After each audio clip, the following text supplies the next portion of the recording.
오늘은 호주 영주권 직업군 중 IT 직업군에 대해서 알아보도록 하겠습니다. MKL 시즌입니다. IT 직업군은 관련 직업군이 많이 있는데요. STSOL 직업군의 경우 TSS 임시 취업비자 이후에 영주권 전환이 불가능하고 주정부 스폰이나 지방비자만 가능한데요. MLTSSL 직업군의 경우 TSS 임시 취업비자 이후 고용주 스폰비자로 영주권 진행이 가능하고 독립기술 이민도 가능한 직업군이기 때문에 영주권 방향이 좀 더 많습니다.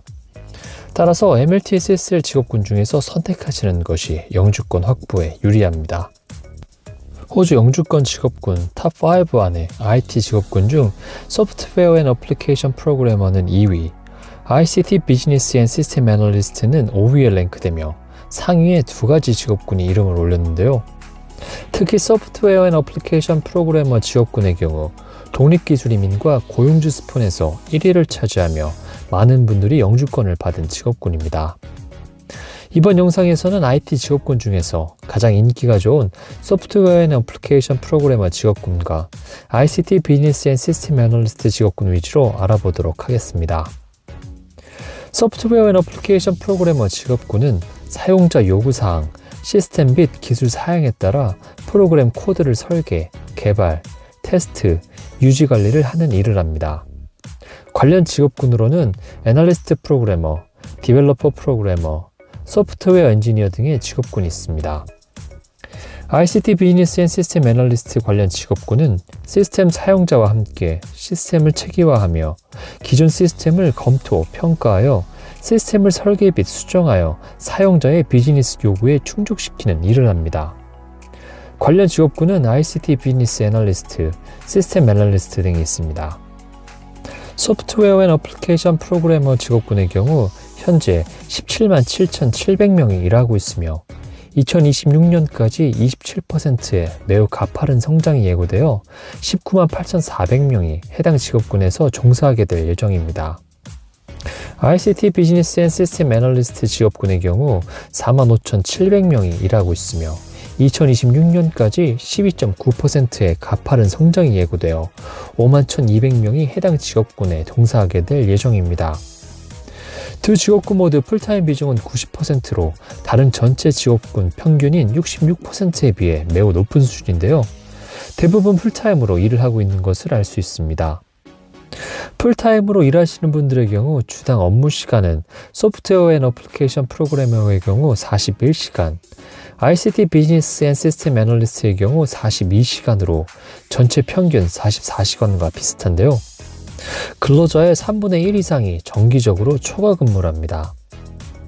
풀타임 주 평균 임금은 소프트웨어 앤 어플리케이션 프로그래머의 경우 약 2,208불로 전체 평균인 1,593불에 비해 훨씬 높은 수준입니다. 해당 직업군 종사자의 4분의 3가량이 1,770불 이상의 주급을 받는 가운데 4분의 1가량은 2,595불 이상의 고임금을 받습니다. ICT 비즈니스 앤 시스템 애널리스트의 경우 약 2,350불로 마찬가지로 전체 평균인 1,593불에 비해 훨씬 높은 수준입니다. 해당 직업군 종사자의 4분의 3가량이 1,923불 이상의 임금을 받는 가운데 4분의 1가량은 2,926불 이상의 고임금을 받습니다. 시간당 평균 임금은 각각 58불, 61불로 전체 평균 41불에 비해 높은 수준입니다. IT 종사자들의 연봉을 몇몇 사이트에서 조사해봤는데요. 프로그래머의 경우 seek.com에서는 7만 5천불에서 9만 불 사이, talent.com에서는 8만 465불에서 11만 5,022불, 페이스킬즈에서는 7만 6천불에서 9만 5천불로 전반적으로 연봉이 높았습니다. ICT 비즈니스 앤 시스템 애널리스트의 경우 seek.com에서는 10만 불에서 12만 불 사이, talent.com에서는 99,973불에서 13만 4,917불, 페이스킬즈에서는 5만 9천불에서 11만 5천불로 전반적으로 연봉이 높았습니다. 소프트웨어 앤 어플리케이션 프로그래머 종사자들의 평균 연령은 37세로 전체 평균 40세에 비해서 조금 낮은 수준인데요. 종사자들 연령대는 25세에서 34세 비중이 가장 높았지만 45세에서 44세도 비슷한 수치를 기록해 해당 나이대의 종사자들이 70%를 차지했습니다. ICT 비즈니스 앤 시스템 애널리스트 종사자들의 경우 평균 연령은 41세로 전체 평균 40세와 비슷한 수준입니다. 종사자들의 연령대는 35세에서 44세 비중이 가장 높았고 25세에서 34세 숫자도 비슷했지만 그 이하 종사자들은 거의 없는 상태입니다. 소프트웨어 앤 어플리케이션 프로그래머 여성 근로자의 비율은 17%로 전체 평균 48%에 비해 많이 낮은 수준이며 ICT 비즈니스 앤 시스템 애널리스트의 경우도 여성 비율은 30%에 그쳐 대부분 IT 직업군들은 남성 종사자들이 일한다는 것을 확인할 수 있었습니다. 두 직업군 종사자 모두 높은 학력 소지자들이 많은데요. 소프트웨어 앤 어플리케이션 프로그래머의 경우 학사 학위 소지자는 55.9%, 석사 학위 이상 소지자도 25.6%나 돼 80%가량이 대학교 이상의 학력을 소지하고 있습니다. ICT 비즈니스 앤 시스템 애널리스트의 경우 학사학위 소지자는 47.6%, 석사학위 이상 소지자도 26.5%로 마찬가지로 대체적으로 학력이 높습니다. 이민법상 IT 직업군은 학사학위 이상을 이수하시면 학력이 인정되는데요. 관련 학력으로는 Bachelor of Information Technology, Bachelor of Information Systems, Bachelor of Computer Science, Bachelor of Software Engineering, Bachelor of Computing 등이 있습니다. 입학 조건은 보통 고등학교를 1, 2등급 정도로 우수한 성적으로 졸업하시거나 대학교 1학년 이수, 그리고 영어 IELTS 6.5 정도 있으시면 가능합니다. 보통 3년 과정이고 학비는 연간 2만 불에서 4만 5천 불 사이입니다.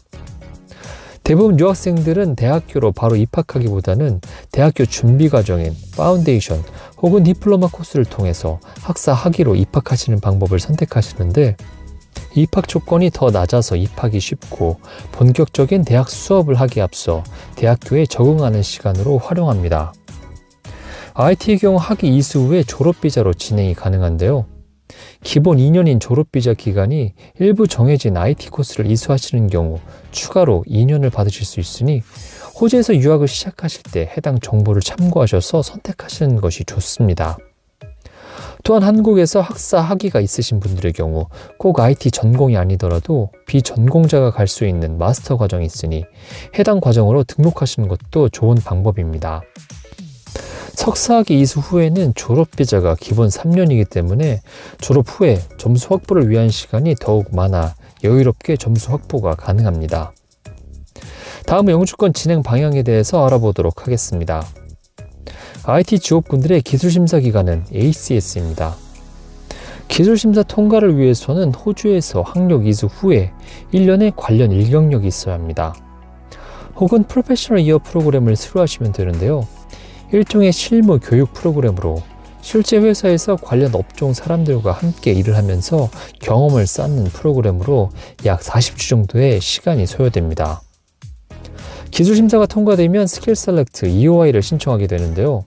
나이, 학력, 일경력, 영어 점수 등으로 포인트를 만들어서 신청하는 시스템으로 점수가 높은 사람들에게 우선적으로 인비테이션을 발행하고 독립기술이민, 주정부 스폰, 지방비자 등의 영주권을 신청할 수 있게 합니다.